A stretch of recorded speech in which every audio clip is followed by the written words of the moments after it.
আসসালামু আলাইকুম প্রিয় বন্ধুরা।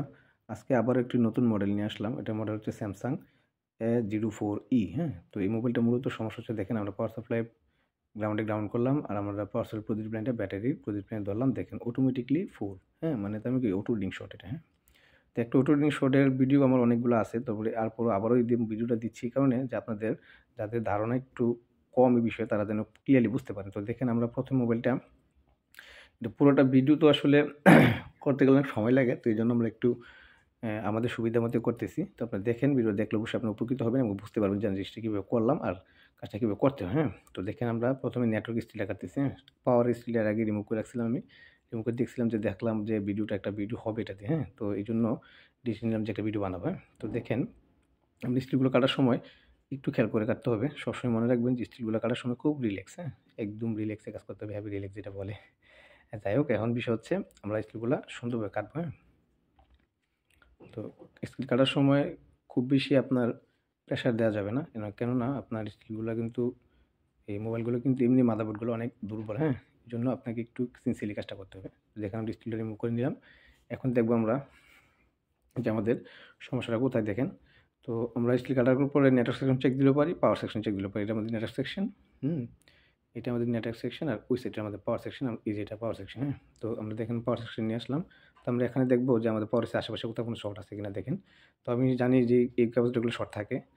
তো কেন জানি সেটাও বলবো। যেহেতু এটা বিপিএস পাওয়ারের সাথে সম্পৃক্ত শর্ট, তাইলে তো এটা বিপিএস পাওয়ার ইনপুট লাইন এটা। কারণ চার্জিং আইসি থেকে এখানে কিন্তু প্রথম আউটপুট দেয় এবং পাওয়ার এর জন্য এটি ইনপুট হয়, হ্যাঁ? তো এখানে এই ভোল্টেজ এই লাইনটাই কিন্তু শর্ট আছে। যেহেতু এখানে শর্ট আছে, তো আমরা কিন্তু 100% শিওর যে আমাদের সুইচিং কয়েলের সাথে সম্পৃক্ত, হ্যাঁ? এখানে দেখেন আমরা এখানে 4 জিপিএফ সাথে যে ক্যাপাসিটর আছে এবং ডায়োড আছে, সেই এখানে আমরা চেক করব। দেখেন এখানে এই ক্যাপাসিটর কিন্তু শর্ট, হ্যাঁ? যেহেতু এটা বিপিএস পাওয়ার সাথে সম্পৃক্ত, হ্যাঁ? তো এই লাইনটা কিন্তু বিপিএস পাওয়ার সাথে সম্পৃক্ত। কেন?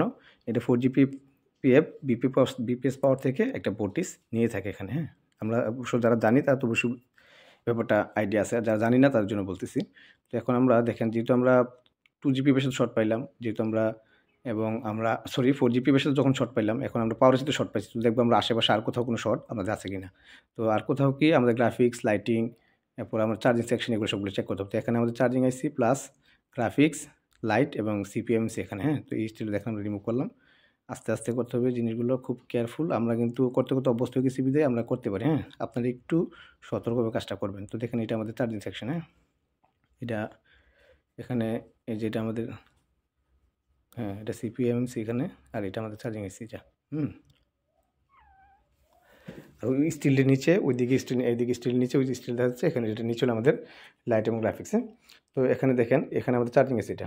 তো আমরা এখন কী করব, চার্জিং এসির পাশে, তো এখন আমরা এই সবটা সেকশন আমরা খুলে নিলাম। এখন আমরা পুনরায় আবার চেক করব যে আমরা আসলে একজ্যাক্ট সমস্যাটা আসলে কোথায়, হ্যাঁ? তো এখন দেখেন আমরা চার্জিং যে এসিটা আছে, আমাদের চার্জিং এসিটাতে আমরা চেক করব।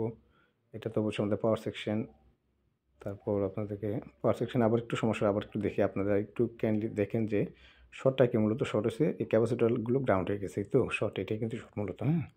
দুদিকেই ক্যাপাসিটর মানে গ্রাউন্ড দেখাচ্ছে, মানে কি শর্ট। তো শর্ট বলতে কি বুঝি আমরা, যে আমাদের যে একটা ক্যাপাসিটর বা একটা ডায়োড যেটা প্যারালাল লাগানো আছে, তো এই প্যারালাল লাগানো অবস্থায় ধরেন এটা গ্রাউন্ডের সাথে একসাথে টাচ করছে, আরেকদিকে আমাদের একটা লাইনে গেছে, বা একটা বিপিএস পাওয়ার সাথে সম্পৃক্ত হয়েছে এখানে, যে লাইনটা সেই লাইনের সাথে আছে আমাদের ভোল্টেজের লাইন। তো এই লাইনটা কি হয়েছে, ওই যে ক্যাপাসিটর একমাত্র গ্রাউন্ড, এই গ্রাউন্ডের সাথে অ্যাটাচ হয়ে গেছে, কারণ কোনো না কোনো ক্যাপাসিটর শর্ট হয়ে গেছে বিধে কিন্তু লাইনটা গ্রাউন্ডের সাথে অ্যাটাচ হয়ে যাওয়ার কারণে পুরো লাইনটাই শর্ট দিতেছে, হ্যাঁ? তো আমরা এখন দেখব আমরা মানে কী করণীয়, এখন আমরা কী করব দেখেন। তো আমরা প্রথমত এই সেটটার যে সাইডে আমরা শর্ট পাইছি, মানে যে জায়গায় চার্জিং স্পেসে শর্ট আছে এখানে, তো আমরা যে জায়গায় শর্ট আছে সবগুলো জায়গায় আমরা প্রয়োজনে বিটম্যাপে হেল্প নেব। ওই জায়গাগুলো আমরা মার্ক করে ওই জায়গাগুলোতে আমরা দোয়া থেরাপি দেবো, তো এই মোবাইলগুলো মূলত আমি এর আগে অনেকগুলো কাজ করছি, এগুলি মূলত বেশিরভাগ ক্ষেত্রে পাওয়ার এবং এই 4 জিপিএফ এর সাথে নেটওয়ার্ক সেকশনে শর্ট হয় বেশি। চার্জিং এই মোবাইল, বিশেষ করে স্যামসাংগুলো, এগুলি এরকমই হয়। তো আমরা দীর্ঘদিন কাজ করি বিধায় হয়তো আমরা জিনিসটা বুঝি। যারা দীর্ঘদিন যাবৎ করতেছেন তাদেরকে বলবো না, যারা জানেন না তাদেরকে বলবো যে কাজটা কীভাবে করতে দেখেন, হ্যাঁ? আমরা কীভাবে করি। তো আমরা পাওয়ার সাপ্লাই কী করবো, আমরা দেখেন পাওয়ার সাপ্লাই আমরা ভোল্ট রাখবো 3 তে, হ্যাঁ? 3 ভোল্টে রাখবো, এম্পিয়ার থাকবে 5 এ। তো আমরা গ্রাউন্ডের সাথে আমরা গ্রাউন্ড অ্যাটাচ করে দেবো। আর আমাদের যে পাওয়ার সাপ্লাই যে প্রদীপ লাইন আছে এই প্রদীপ লাইনটা আমরা যে জায়গায় শর্ট পাইছি যে কোনো এক জায়গায় টাচ করলে হবে, হ্যাঁ, যে কোনো এক জায়গায় টাচ করলে হবে।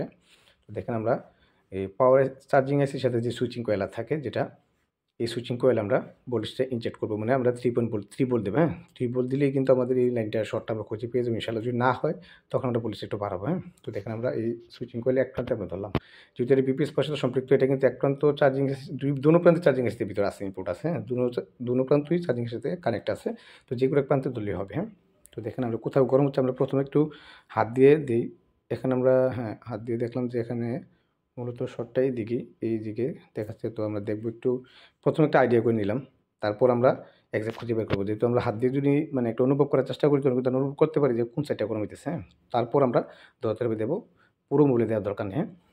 তো দেখেন এখানে আমার কাছে মনে হয়েছে যে আমার যে পাওয়ার এসিটা আছে এটা আর যে 4 GPF আছে এদিকে আশেপাশে গরম হচ্ছে, হ্যাঁ। তো আমরা এই জায়গায় ভালোভাবে একটু দোয়া থেরাপি দিয়ে নিচ্ছি। তো দোয়া থেরাপি দেওয়ার পর আমরা আবার ভোল্টেজ ইনজেক্ট করব। তো ভোল্টেজ ইনজেক্ট করার সময় কিন্তু আমি বারবারই বলছি যে একটু কম থেকে দেওয়ার চেষ্টা করবেন, হ্যাঁ। যেহেতু এই লাইনটা একটা বিশাল একটা লাইন এই মোবাইলের জন্য, বিশাল বলতে কি এই লাইনটা ছাড়াই মোবাইলটা অচল, তাই না? তো আমরা কী করবো, যে এই লাইনটাকে যাতে নষ্ট না হয়, তো এক্ষেত্রে আমরা ভোল্টেজটা একটু কমাই দেবো। প্রথম 3 ভোল্টে দেবো, যদি না হয় তখন আমরা 4.2 ভোল্টে দেবো, অথবা 3.7 ভোল্টে দিতে পারি, হ্যাঁ। 3.7 ভোল্ট দেওয়ার পর না হলে 4.2 দেবেন, হ্যাঁ। স্টেপ বাই স্টেপ আগান, মানে একেবারেই যে 4.2 সব সরাসরি দিয়ে দেবে এমন না। যদি এরকম হয় যে দিয়ে দিই, দেওয়ার পর কোনো কারণে যদি কোনো পার্টস এখানে দুর্বল থেকে ওই পার্টসটা কিন্তু একবার ডাইরেক্টলি নষ্ট হওয়ার সম্ভাবনা থাকে। তো ছোটোখাটো শর্টগুলা যদি ক্যাপাসিটার বা কোনো ধরেন এই ছোটোখাটো কোনো পার্টস মনে করেন ইয়ে হয়েছে, এই শর্ট হয়েছে, ধরেন ক্যাপাসিটার হোক বা ডায়োড হোক, এগুলো কিন্তু আমরা 3 পয়েন্টে দিলেই হয়ে যায়, হ্যাঁ। তো আর বিশেষ করে আইসি শর্ট হইলে এক্ষেত্রে একটু ভোল্টেজ একটু বেশি লাগে আইসি গরম হওয়ার জন্য। তবে পাওয়ার আইসি 4G আইসি বা 2G আইসি শর্ট থাকলে, চার্জিং শর্ট থাকলে 3 পয়েন্টে চলে। যদি সিপিএমসি থাকে এক্ষেত্রে 4.2 যাইতে হয়, না হয় গরম হইতে চায় না, হ্যাঁ।